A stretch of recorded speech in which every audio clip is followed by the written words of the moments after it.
అసలు ప్రకృతి తెలుసుకుంటే ఎంత దారుణంగా ఉంటుందో ఒకసారి చూడండి. ఇది మన గొట్ట బ్యారేజ్ అండి. ఎంత ఫ్లోటింగ్ వస్తుందంటే 1 డేలో 24 అవర్స్ పడిన వర్షానికి ఎంత ఫ్లోటింగ్ వస్తుంది చూడండి.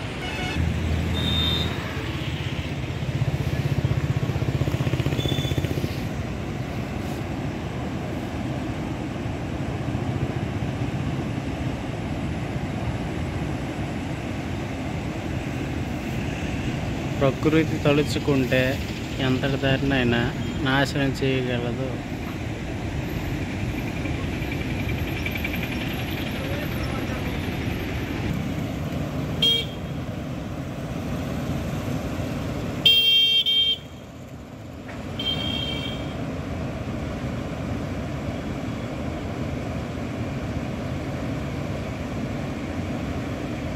ఫుల్ అనమాట.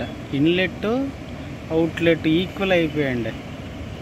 ఇది అవుట్ సైడ్ వ్యూ, ఇన్సైడ్ ఎలాగుందో సేమ్ లెవెల్ అనమాట. మొత్తం గేట్లన్నీ విడిచిపెట్టేశారు. నెక్స్ట్ ఏంటంటే రైట్ కెనాల్ లెఫ్ట్ కెనాల్ అన్నీ క్లోజ్ చేస్తారు. ఎందుకంటే ఈ వరద ప్రభావం వల్ల అది ఆ కెనాల్స్ అనేవి మొత్తం విలేజ్ లెవెల్లో ఉంటాయి కాబట్టి ఎవరైనా పడిపోయి వెళ్ళిపోయి వాటి ద్వారా వెళ్ళే ప్రమాదం ఉంటుంది కాబట్టి వాటిని క్లోజ్ చేయడం వల్ల మరీ ఫ్లోటింగ్ ఎక్కువ అయిపోయిందండి. ఇది అవుట్లెట్, ఇన్లెట్ కూడా మీకు చూపిస్తాను. అది ఏ లెవెల్లో ఉందో సేమ్ అండి, రెండు ఈక్వల్ అయిపోయి అంత ఫ్లోటింగ్ వస్తుంది అనమాట.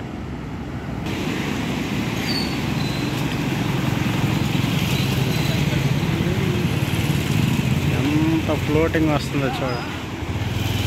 ఇది ఇన్లెట్ అండి, ఇన్లెట్ వ్యూ మొత్తం అనమాట. అన్నీ పెట్టేశారు.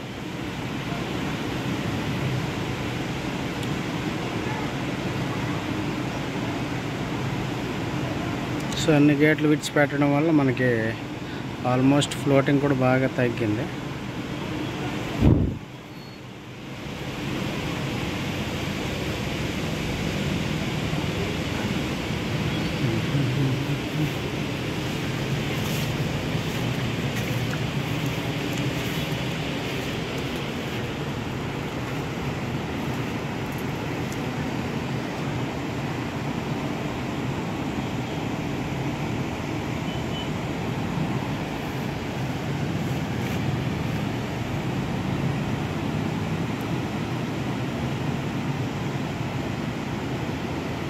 వచ్చిన వాటర్ అలా విడిచిపెట్టేస్తారండి.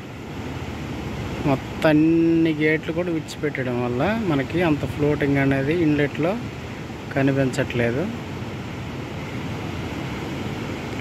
ఇదంతా 24 అవర్స్ రైన్, 24 గంటల ప్రభావం వల్ల చాలా ఎక్కువ వాటర్. ఈ క్లోజ్ చేస్తే పైకి చాలా విలేజెస్ ఉంటాయి ఈ ఇన్లెట్ వైపు. అవి మ్యాక్సిమం మునిగిపోయే ఛాన్స్ ఉంటాయండి. అందుకే మ్యాక్సిమం వాటిని ఆ మునిగిపోయే ఛాన్స్ ఇవ్వకుండా ముందుగానే మొత్తం ఈ గొట్ట బ్యారేజీ యొక్క గేట్లన్నీ విడిచిపెట్టడం అనేది జరిగింది.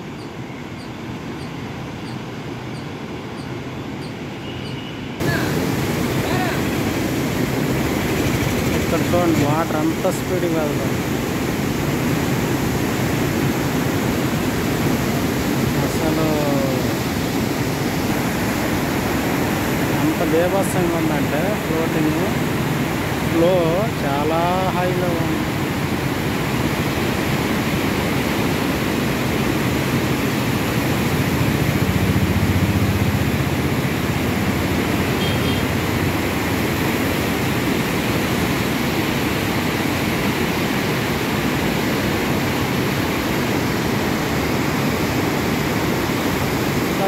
కరెంటు చూడండి, ఆల్మోస్ట్ సముద్రం ముఖద్వారంలో కలుసుకున్నట్టు ఉంది. మొత్తం ఒకటే లెవెల్ అయింది, చాలా ఎక్కువ వాటర్.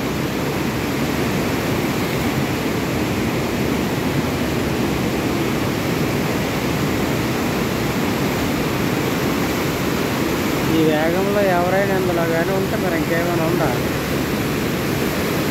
ఈ ఫ్లోలోనే క్రష్ చేస్తుంది, అంత వెలాసిటీతో వస్తుంది.